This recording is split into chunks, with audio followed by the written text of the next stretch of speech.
And a happy day before Halloween, the 30th of October, everyone.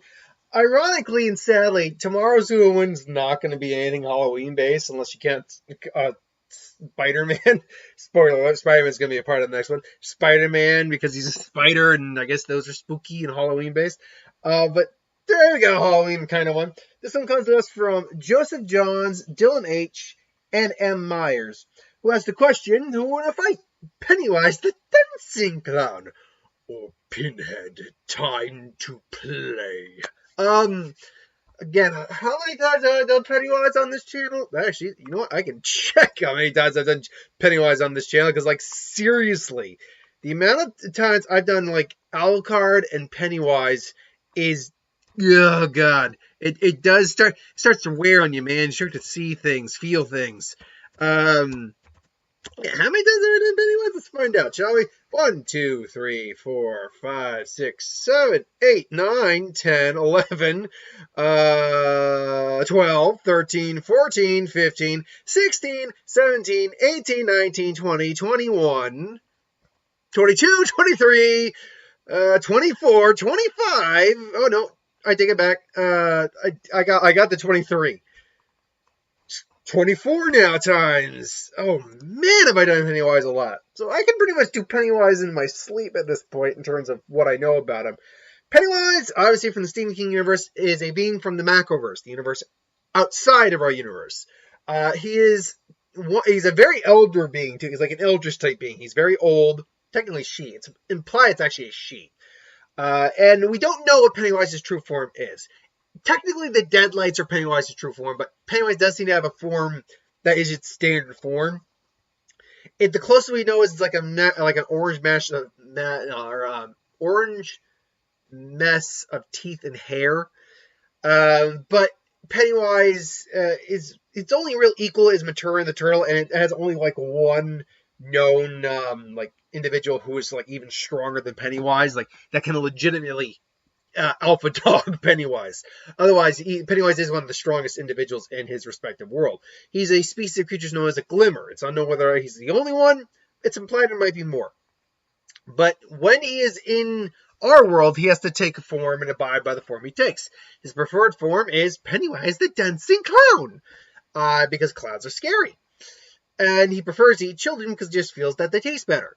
Pennywise is a psychic fear monster that basically grows in strength based on how much you're afraid of it, as well as likes to scare you to salt the meat. It makes us taste better to him. Pennywise, though, as Pennywise the Dancing Clown, has still all of its base abilities weakened to a certain extent. Telekinesis, telepathy. It can literally not only manifest your fears in reality warping illusions, it can pull out what those fears are from your head. Pennywise can turn invisible, go intangible, teleport, has enhanced physicality, shape-shifting capabilities, is more or less immune to physical harm. That's not entirely true. Pennywise is not technically immune to physical harm in the traditional sense. If you were to just face off and shoot him, he'd probably just shrug it off. But the big thing about Pennywise is that he feeds off of your fear. We'll refer to it as he, even though it's theorized it might be a she. It is that is that he feeds off fear. He grows stronger by how much people are afraid of Pennywise. Kind of similar to how Freddy does it a little bit, though not quite in the same vein. But Pennywise is a being that needs people to be afraid of it. Because if you stop being afraid of Pennywise, if you start standing up, conquering your fear, and facing down Pennywise, this not only weakens Pennywise, this does, in a strong enough capacity, give you the ability to beat Pennywise. To actually kill Pennywise. This is how the Loser Club beat it twice. They overwhelmed it by just getting, by just overcoming their fear, and then doing it again, and this time killing him legit in the second movie. Now, in the book, obviously, there's also the Ritual of Chud. We don't like to talk about the Ritual of Chud. No one likes to talk about the Ritual of Chud. So, no, if I'm not mistaken, I might be interpreting a Ritual of Chud as something else. We don't like to talk about kid orgies. So, yeah, no. there is the ritual of Chud though that is different. I believe that is different from the kid orgy stuff. Um, and that is, in theory, in the books, the only way you're technically able to beat him. However, obviously, with different medias and different interpretations, as well as really looking at it from other sides of the fence as well, it's clear that Pennywise can probably be overwhelmed by other things besides the ritual of Chud, because we assume that individuals in Pennywise's own universe don't use the ritual of Chud to beat or compare and strengthen them. They just beat him with their own abilities and strength. Or at least, put him in place with their own abilities and strength. And this I think, is further indicated by the movies as well, because they have the ritual of Chud in the movies, and it doesn't work. Which, by the way, well, not Billy. Okay, it was Billy, Mike.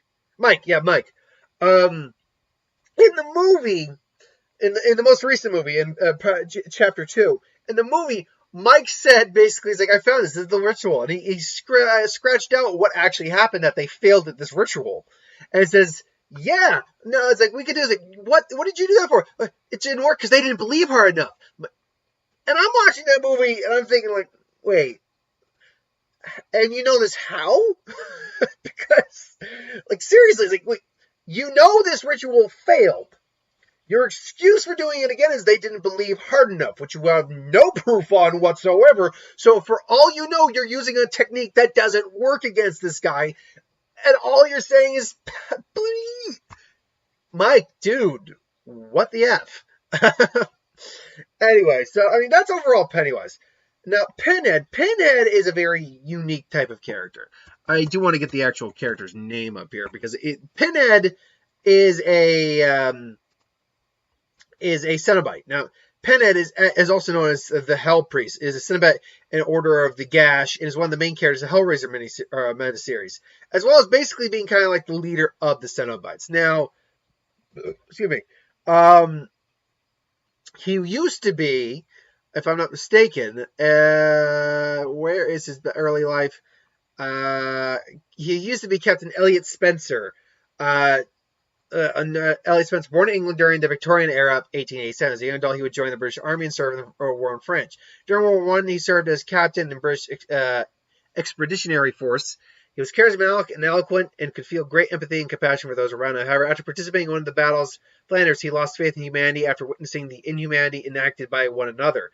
He also lost his faith in God, whom he believed failed mankind. Spencer did not believe he had the right to live after watching many of his comrades perish in such horrific circumstances. He eventually found the lament configuration and ultimately became Pinhead.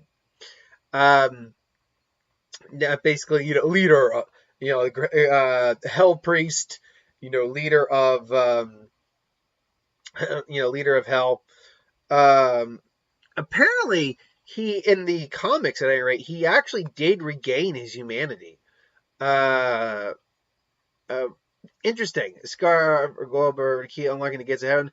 Not longing to return to Earth, he became a surprising ally at Tiffany and remaining hero. He helped them request to destroy lament boxes.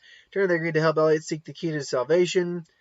Let's see here. Both Christy and Gatsby returned from their separate shamanic journey to discover there's no longer any barriers between hell and the surface world. Well, that's interesting.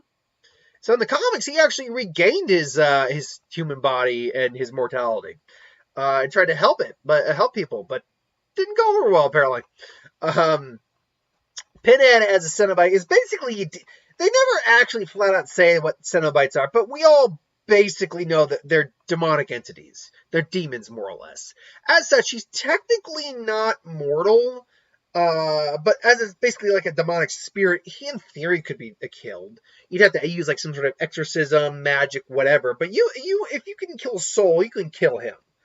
However, he's also surprisingly not as strong as you might think. If I can't remember which movie it was. Let me see here real quick. There was one of the movies where he got beaten by one of the other Cenobites.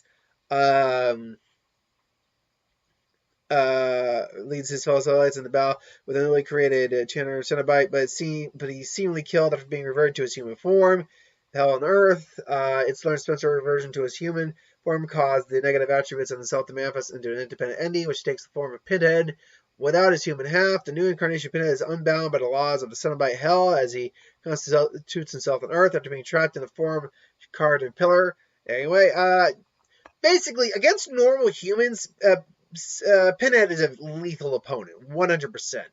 However, against other supernatural beings, he seems to struggle, because I know there was one of the movies where he got basically beaten by one of the other Cenobites, like for leadership of like the Cenobites themselves. He got defeated for that. And sorry.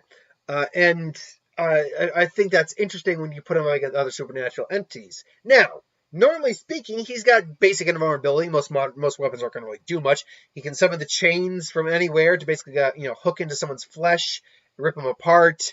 Display, we have such sights to show you. We'll tear your soul apart.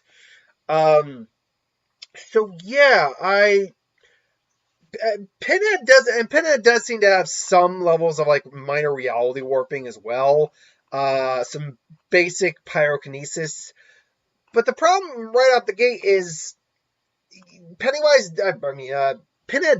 doesn't really have anything to really do much against Pennywise when you really break it down. Most of what he could do to Pennywise is very minimal, and Pennywise being much more supernaturally based than, not supernaturally, cosmic based than Pinhead, can just shrug it off.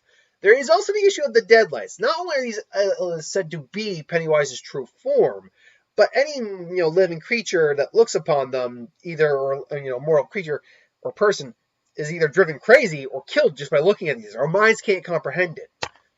However, Pinhead is not a living being. He's a soul. He's basically the undead, more or less. He's an evil spirit, a demonic entity. So the Deadlights most likely aren't going to have the same effect on him as they would, say, a normal person. So it's interesting to see how. It's interesting to figure out who would really do the greater damage, because the flip of this coin, wow, my grammar is terrible at the moment. The other half of this coin, other side of the coin, there we go, is the fact that Pennywise doesn't have a huge amount in his standard arsenal to actually do much against Pinhead either. He can pluck fears out of people's heads. Whatever Pinhead's fear is, he could probably do something with that. But, unless he's going to just slam the pin straight in his head to hurt him, which might do something, but unless he's going to do that, what can he do? He can maybe shapeshift into the giant spider form or something big enough to really just beat down on Pinhead, who would eventually be overpowered by that, I suppose. But his Deadlights wouldn't work because he's not a human mortal soul at all. He's not living. So that's not going to work. The any of his reality warping or anything like that, minor or major, isn't going to be doing much because it's tied to fear, and Pinhead's not going to be afraid of Pennywise, really. So that's going to weaken Pennywise in the fight. So it really comes down to, in a battle of attrition, where these two are just trading blows for a while, and in terms of the arsenal, who's got the thing that could more likely put down the other? And for my money, I'm going to go with Pennywise. Now, the reason I go with Pennywise is because Pennywise does have the ability to shapeshift into, beings with, claws, teeth, whatever, but more threatening forms, larger forms, more dangerous forms. Whereas Pinhead doesn't have these abilities at all. So, ultimately, I would say I'd take Pennywise given the long battle attrition, because even Pinhead will tire out after a while. He's still got, stamina, surprisingly, for a demonic entity. Battle attrition, they're both going to kind of wear each other down a bit, but Pennywise has a bit more in his arsenal to actually deal with Pinhead in terms of transforming, crushing him, all that, than Pinhead does to deal with Pennywise. So, for my money, I go Pennywise. Who do you got, though? Let me know in the comments below. But thanks for watching. Hope you enjoyed. Like, comment, share, subscribe. For those who want us to review something, put in the comments below. Let us know we'll do a review of it at some point. Hit that bell if you want to be notified. I'll see you tomorrow for Who Will Win, Pokemon, and Box Office. Thanks for watching. I'll see you later.